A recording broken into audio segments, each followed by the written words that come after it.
Olá, eu sou a Aline Bello e nós vamos trabalhar hoje a aula de verbos visando ao Enem.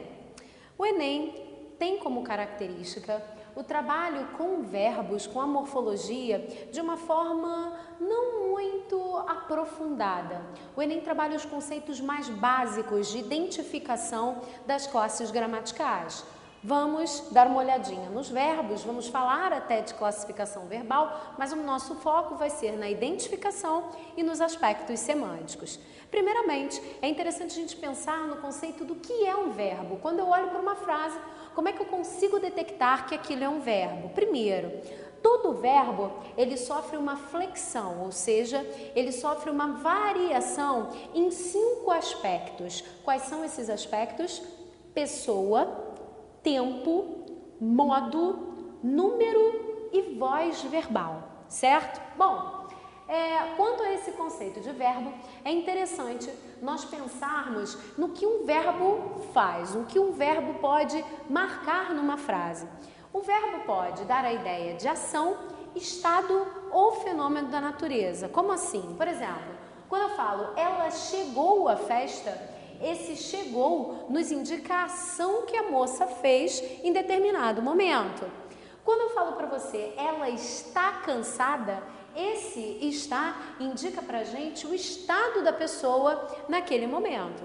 E quando nós falamos chove em São Paulo, o chove é capaz de indicar o fenômeno da natureza que atua naquele momento. Então, nós temos ideias de ação, estado e fenômeno da natureza. Em algumas gramáticas, nós temos essa ação de fenômeno, né? Nós temos essa indicação de fenômeno da natureza aglomerada à função de ação verbal. Quanto à classificação dos verbos, é interessante nós destacarmos a diferença dos verbos regulares para os verbos irregulares.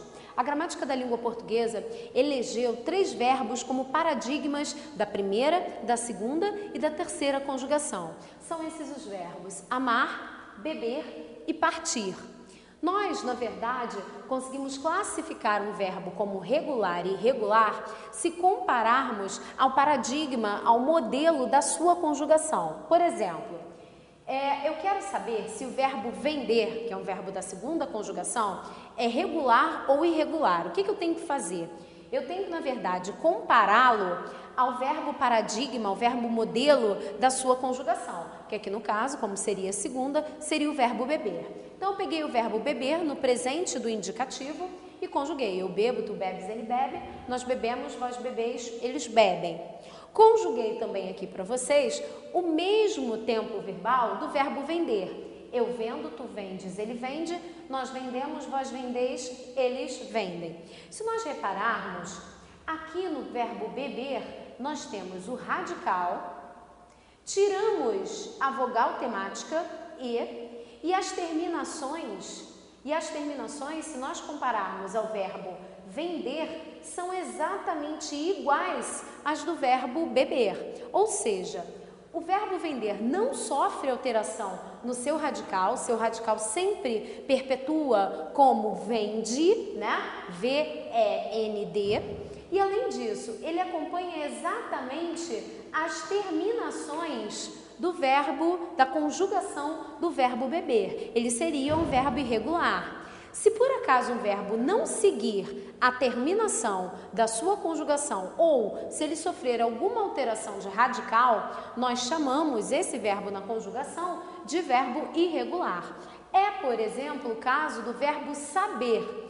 Se nós pensarmos no verbo saber, o radical dele seria sabe, S-A-B. No entanto, o que nós notamos aqui é que quando ele varia na primeira pessoa, quando ele é conjugado na primeira pessoa do presente do indicativo, ele fica como sei. Portanto, reparem que o radical dele sofreu uma alteração. Se há alteração de radical ou alteração nas terminações verbais, nós temos um verbo irregular.